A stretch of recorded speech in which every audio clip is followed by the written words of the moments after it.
Hi, my name is Julie Larson. I am the Executive Director of the Roseville Visitors Association. Hopefully many of you out there viewing this know who we are, and if not, you're about to learn. Many people that stop by our offices in Harmar Mall mistake us for mall management. We are not. We have a team of 4, which includes myself, Carrie Donovan, Amy England, and Melissa Deming, and it is our job to market the hospitality community on a local, regional, and national level. Our selling strategies extend to tour operators, sports events right holders, professional meeting planners, and leisure travelers with a marketing message of value, unique facility, and accessibility. With 9 hotels and nearly 1,200 rooms, we have properties that fit every budget. Major selling points for us include complimentary on-site parking and one of the lowest hotel lodging taxes in the Twin Cities metropolitan area. The Guide and John Rose Minnesota Oval is one of North America's largest sheets of refrigerated outdoor ice and has played host to some of the world's largest speed skating and bandy events. Northwestern College and the Radisson host numerous meetings, conferences, and sporting events. Plus, we have cultivated strong partnerships with the University of Minnesota Continuing Education and Conference Center, Minnesota State Fairgrounds, as well as Hamline and Bethel universities. We have over 100 restaurants in the area and great shopping. Did you know, if you read about Roseville on Wikipedia, it states, the city has the greatest number of restaurants per capita in the Twin Cities. Its per capita retail spending is slightly higher than the city of Bloomington, home to the Mall of America, and that's probably due to the numerous malls in Roseville, such as Rosedale and Harmar. Plus, Roseville location means our visitors can easily take advantage of all the metropolitan area has to offer. We're by major theaters, major sporting events, healthcare facilities, recreation, places of worship, museums, and other attractions. And we are only 20 minutes away from Minneapolis-St. Paul International Airport, all of which adds up to our tagline of perfectly positioned. We have 3 major marketing pieces, the most popular being our Visitor and Vacation Guide, which features great maps, over 60 area discount coupons. Then we also have our Meeting Planners Guide and Group Tour Guides. My team is very creative, and we are always looking for new ways to bring business to town. This year, for example, we hosted the Roseville Winter Jazz Blast on January 12th. It was a festival, not a competition, and designed for middle and high school students to provide a positive educational experience for youth. We had 16 schools participate and over 400 students who had the opportunity to work with leading educators from colleges and universities across the state of Minnesota and private clinics. It was pretty cool. We created this clip to market the 2009 festivals to out-of-town schools.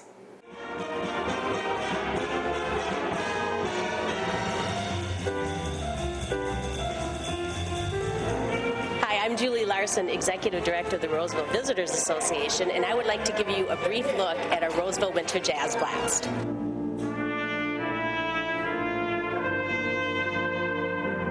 The day's been great. Great feedback from the adjudicators and a great venue to play in. The clinic was very good. He was very informative and told us what we needed to get better, and we got better.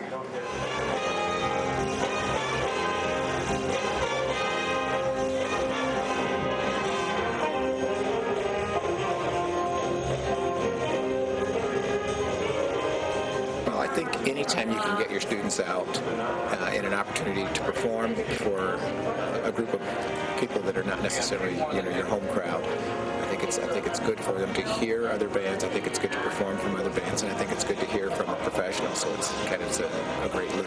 There's been a lot of good jazz bands. I've just been I was thinking about later. I wanted to be like that. There's just like the Mounds View High School Jazz Band. I think that's so far my favorite one.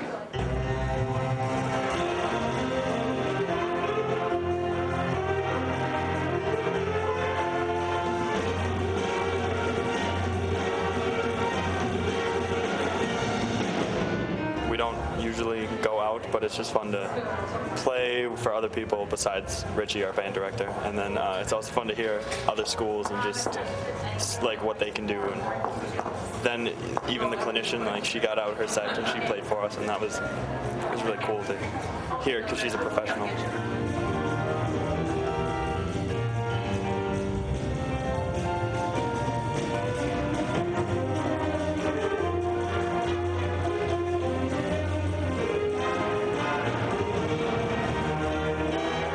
I think that anytime you can get out and do things like this is a wonderful opportunity for the kids to play and perform and hear other groups, see what other high schools are doing, middle schools, and wonderful opportunity. So recommend it to anybody.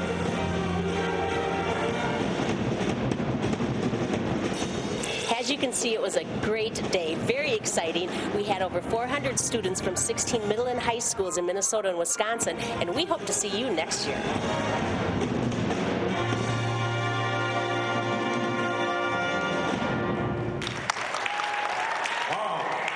And we do hope to see you next year. We're going to be repeating this in 2009. We are going to take a quick break, but we'll return with world-renowned composer Dean Sorenson to talk about a special piece for not only Roseville, but the state of Minnesota. We'll be right back.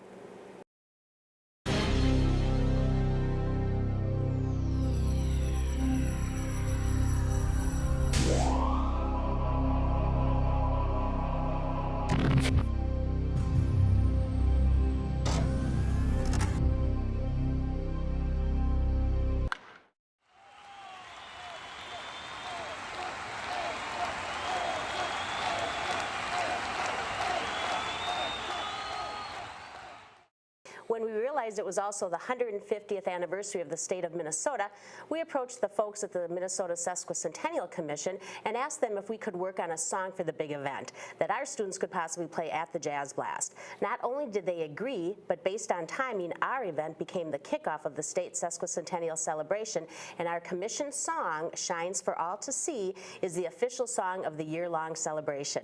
Here to talk about that is Dean Sorenson, professor of jazz studies at the University of Minnesota and world-renowned composer, author, and musician. Hello, Dean. Hi, Julie. It's great to be here. Thank you. Can you tell us, what was your inspiration for the song? When I started writing the song, I just wanted to think about the things that really spoke Minnesota to me. The outdoors, I enjoy the outdoors a great deal, and really tried to make it as personal as I could, just sharing the feelings that I have about the state of Minnesota. Cool. What comes first, the melody or the lyrics? For me, since most of what I do is instrumental composing, the melody generally comes first and the lyrics come second. With this particular project, they kind of came hand in hand. I was jotting ideas for lyrics down as I was sketching out melodic ideas and things like that. Where do you do your composing?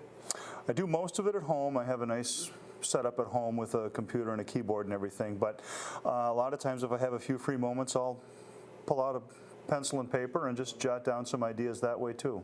Okay, do you have any artistic rituals, anything that you have to do when you're composing?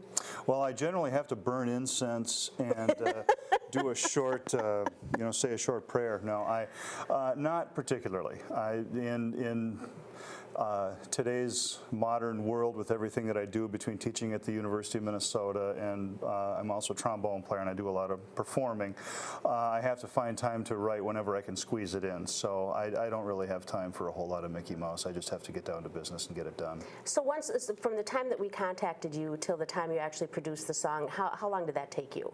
It took about 4 months, but you have to realize that there were other things going on at the same time. There was, as I said before, teaching and playing. I had a few other writing projects that were, going on at the same time. So the actual creation of the song, if it were all just strung end to end, probably took about a week or so, but I had to string it out over 4 months because of scheduling issues. Then when you finally recorded it, that was at school, right? Did you have your students do it, or what was that final piece that you delivered to me? I had my students at the University of Minnesota record it, and I also made a scratch version with my home studio.